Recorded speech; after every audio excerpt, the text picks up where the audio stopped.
Bismillahirrahmanirrahim. Assalamualaikum warahmatullahi wabarakatuh. Bagaimana kabarnya anak-anak? Insya Allah dalam keadaan yang baik walafiat ya nak ya.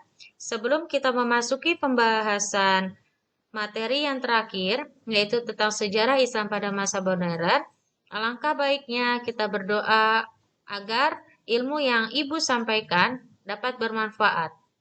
Dan juga Allah meridhoi apa yang akan kalian pelajari. Bismillahirrahmanirrahim. Rabbi israhli sadri wa yassirli amri wahlul 'uqdatam min lisani yafqahul qawli. Rabbi zidni ilman warzuqni fahman.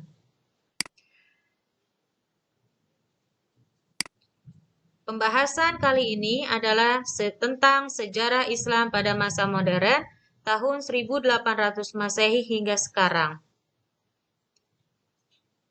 Nah, ini adalah pembahasan pekan lalu. Ibu akan menjelaskan atau mereview kembali penjelasan pekan lalu, yaitu tentang sejarah Islam pada masa pertengahan atau kejayaan, yaitu tahun 1250 Masehi sampai 1800 Masehi.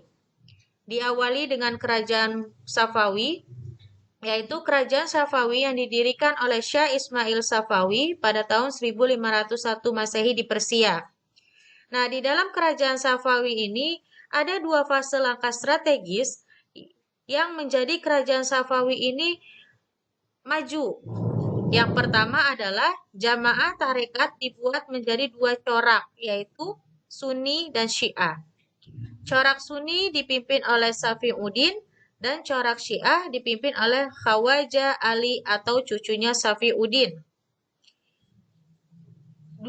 Fase yang kedua, yaitu gerakan Safawiyah, diubah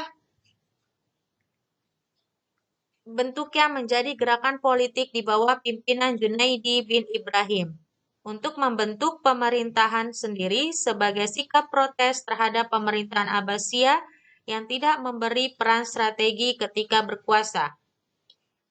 Perjuangan ini berhasil dengan terjadinya kerajaan Safawi di Persia yang tadi dipimpin oleh Syah Ismail Safawi.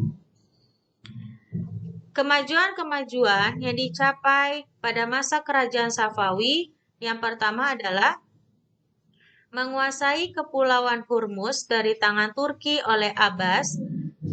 Kedua, mengadakan perjanjian damai dengan Turki. Ketiga, menguasai perdagangan timur dan barat. Itulah beberapa kemajuan yang terjadi pada masa kerajaan Safawi yang dipimpin oleh Syah Ismail Safawi. Kemudian yang kedua, ada kerajaan Mughal. Kerajaan Mughal ini didirikan di India, di mana India ini adalah jajahan Inggris yang merdeka pada tahun 1947 Masehi. Islam di India ini sangat minoritas, tetapi di dalam sejarah Islam di India sangat banyak kontribusinya. Mengapa Ibu bilang seperti itu? Karena Islam di India mengalami 4 masa, yaitu masa sebelum kerajaan Mughal, masa kekuasaan kerajaan Mughal, masa kekuasaan Inggris, dan masa Islam di India yang sekuler, yaitu pada zaman sekarang sampai sekarang. Beberapa tahun yang didirikan kerajaan Mughal oleh Muhammad Zahiruddin Babur akhirnya tumbang juga. Zahiruddin Babur wafat pada tahun 1530 Masehi. Kemudian kerajaan itu digantikan oleh putranya yang bernama Humayun. Tetapi Humayun tidak sanggup mempertahankan kerajaan Mughal karena harus menghadapi Bahadur Shah sebagai penguasa Gujarat. Akhirnya kerajaan Mughal dipimpin oleh Akbar Khan dan diakhiri dengan Sultan Salim ya. Jadi setelah Akbar Khan menjadi menjadi kerajaan atau memimpin kerajaan Mughal mengalami kemunduran, akhirnya digantikan oleh Sultan Salim. Ada beberapa kemajuan-kemajuan yang terdapat di dalam kerajaan Mughal. Yang pertama, kemajuan di bidang perluasan wilayah. Nah, perluasan wilayah ini salah satunya meliputi Kabul sampai Trichinopoli. Yang kedua, kemajuan di bidang ekonomi, yaitu kerajaan Mughal mampu mengekspor kain ke Eropa dan menghasilkan nila, rempah-rempah, opium, gula, garam, wol, parfum. Yang ketiga, kemajuan di bidang pendidikan. Nah, di bidang pendidikan ini, kerajaan Mughal telah mendirikan masjid, madrasah, dan pesantren. Walaupun Islam di India itu sangat minim, tetapi pada masa kerajaan Mughal sudah beberapa masjid dibangun. Yang keempat, pada bidang seni dan arsitektur, salah satunya adalah pembangunan Taj Mahal, ya, masjid yang besar yang ada di India. Selanjutnya, kerajaan yang ketiga, yaitu kerajaan Turki Utsmani, di mana kerajaan Turki Utsmani didirikan oleh Utsman, putra Ortogrol atau kepala suku Kai di Asia Kecil. Pada masa Turki Utsmani juga mengalami perkembangan, yaitu di bidang pendidikan dan ilmu pengetahuan, yaitu telah membangun sebuah sekolah. Di bidang budaya, membangun sebuah masjid-masjid dengan perpaduan antara arsitektur Arab dan Barat yang menjadi ciri khas Turki. Kemudian di bidang agama, ya, telah dicetaknya Al-Quran Utsmani, kemajuan di bidang pemerintahan, dan kemajuan di bidang ekonomi. Jadi memang pada masa kerajaan banyak sekali kemajuan-kemajuan yang telah mereka lakukan demi Islam. Tetapi ada juga kemundurannya. Nanti akan Ibu jelaskan secara terperinci mengenai sejarah Islam pada masa pertengahan. Nah, selanjutnya untuk kita membahas sejarah Islam pada masa modern.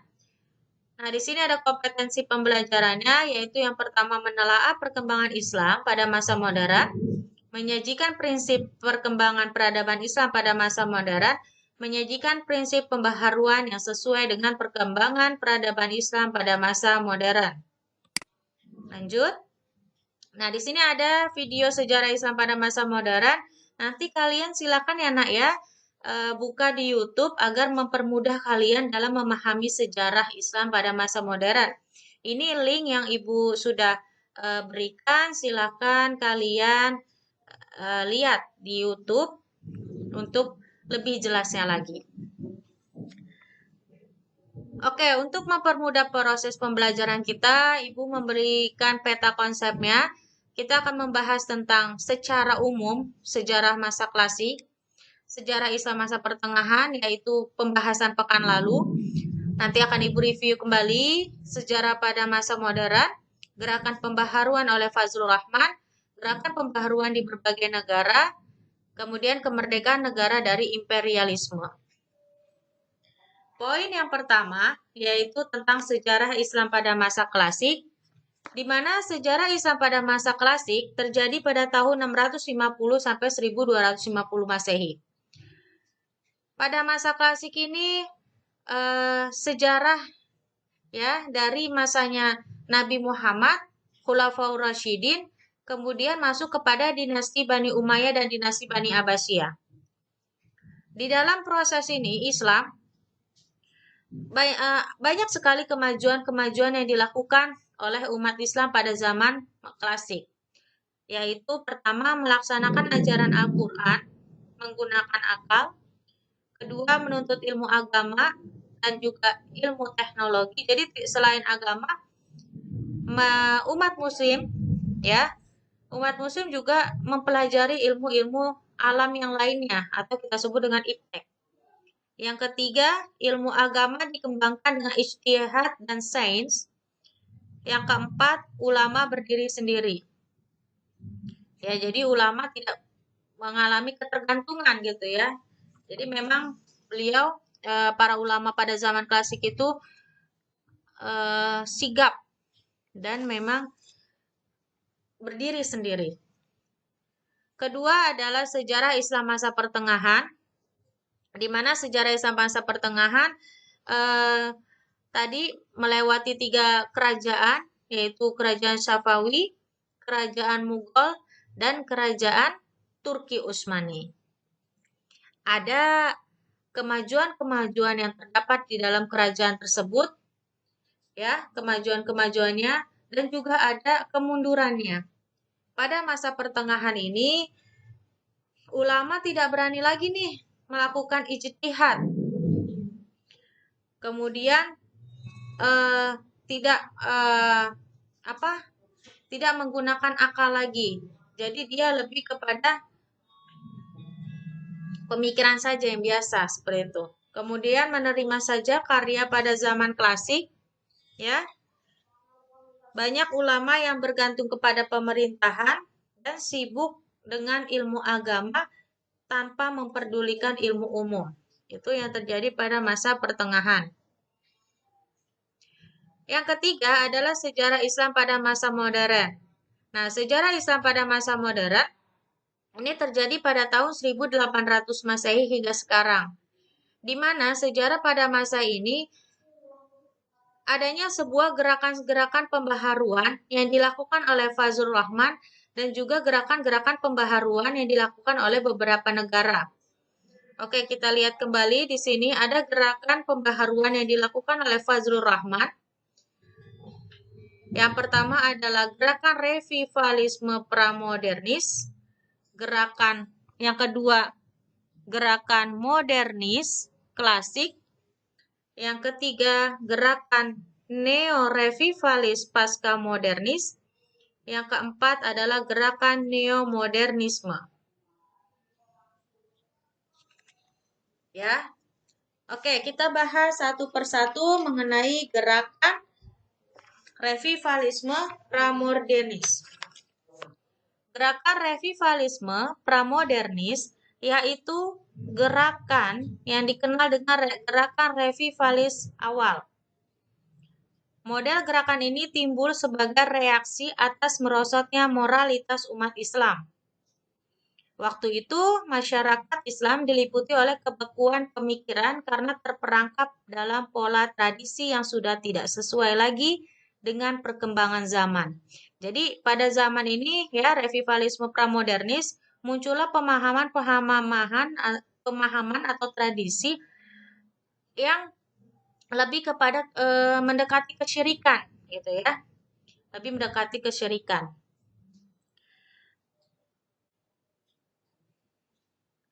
Kemudian kaum pembaharu yaitu Muhammad bin Abdul Wahhab ya menggunakan model gerakan untuk membuka kembali pintu ijtihad yang dulunya pada zaman pertengahan itu ditutup atau tidak berkembang lagi.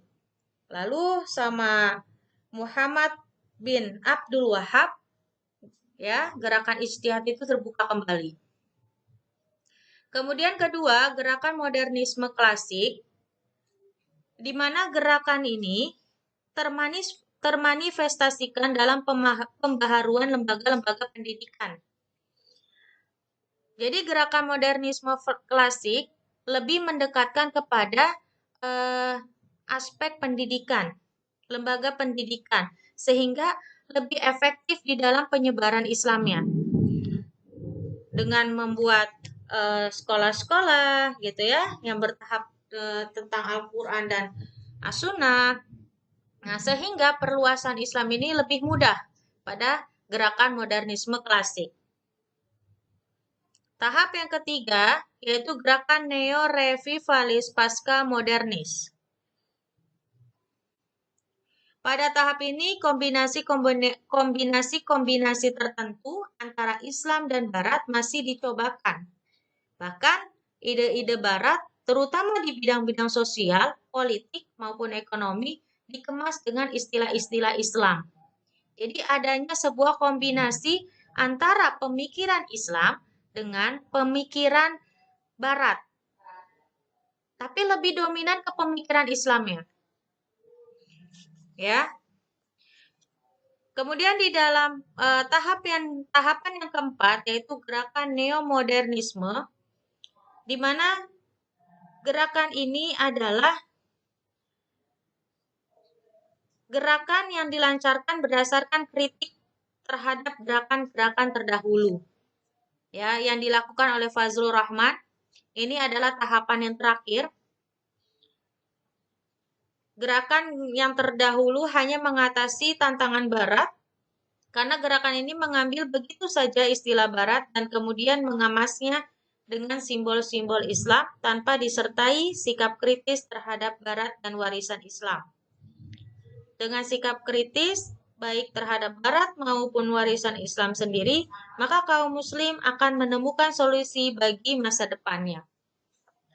Ya, jadi gerakan neomodernisme ini adalah gerakan kesimpulan dari 3 gerakan ini, yaitu gerakan revivalisme pramodernis, gerakan modernisme klasik, dan gerakan neo-revivalis pasca modernis. Oke. Selanjutnya, ada gerakan pembaharuan di berbagai negara. Gerakan pembaharuan di berbagai negara ada dari negara Arab Saudi. Ya, coba kita lihat slide-nya. Nah, di sini ada gerakan dari Arab Saudi. Sebentar, gerakan Arab Saudi. Kemudian dari gerakan Mesir, dari gerakan pembaharuan yaitu India dan Pakistan, Turki, serta di Indonesia. Gerakan pembaharuan di Arab Saudi dipelopori oleh Muhammad bin Abdul Wahab, ya, seorang ulama yang produktif dengan karyanya yang dikenal dengan Kitab At-Tauhid, yaitu mengembalikan ketauhidan secara murni.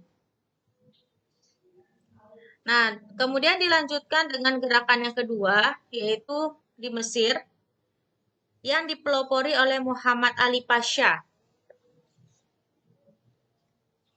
Gerakan Muhammad Ali Pasha, menurutnya pendidikan ini sangat penting bagi kehidupan bernegara, sehingga usaha di bidang pendidikan mutlak dikembangkan. Caranya adalah dengan cara mengirim mahasiswa untuk belajar di Inggris, Prancis, Jerman, dan yang lainnya. Nah, Ali Pasha ini lebih pada ke pendidikan, ya, ke aspek pendidikannya. Kemudian gerakan pembaharuan di India dan Pakistan. Di sini ada salah satunya adalah Islam, ya, meningkatkan ilmu pengetahuan dan teknologi. Jadi lebih kepada impact, yaitu salah satu tokohnya ada Muhammad Iqbal, ada Said Ahmad Khan, Said Amir Ali, dan yang lainnya. Selanjutnya, ada gerakan pembaharuan di Turki yang dipelopori oleh Sultan Mahmud II. Gerakan pembaharuan ini hampir sama dengan pembaharuan di negara Islam lainnya.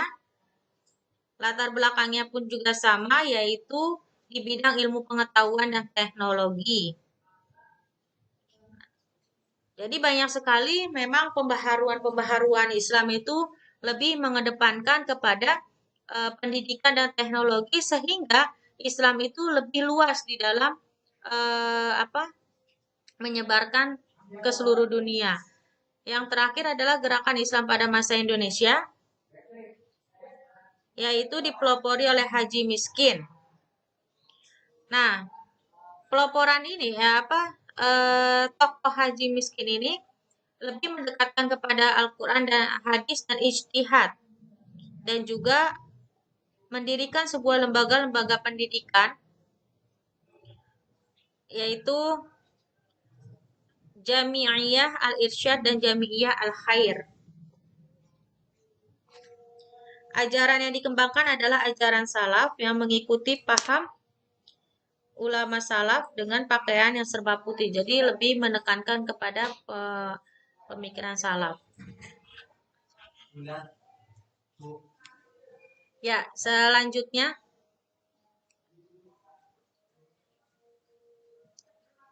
di sini ada tentang sejarah ke Islam. Pada kesimpulannya diawali dengan adanya sejarah klasik, yaitu masa Rasulullah dan Khulafaur Rasyidin. Kemudian dilanjut dengan sejarah pertengahan ya.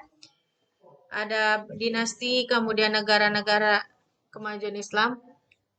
Ada Fatimiyah, Turki Utsmani, kemudian ada Mughal. Dan juga di dalam sejarah ini ada gerakan-gerakan pembaharuan, yaitu dari Fazlur Rahman serta kegerakan pembaharuan di berbagai negara.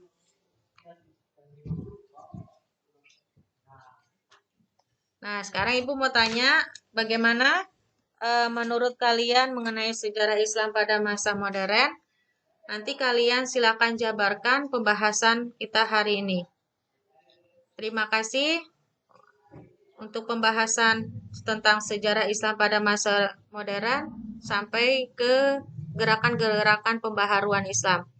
Ibu ucapkan Assalamualaikum warahmatullahi wabarakatuh.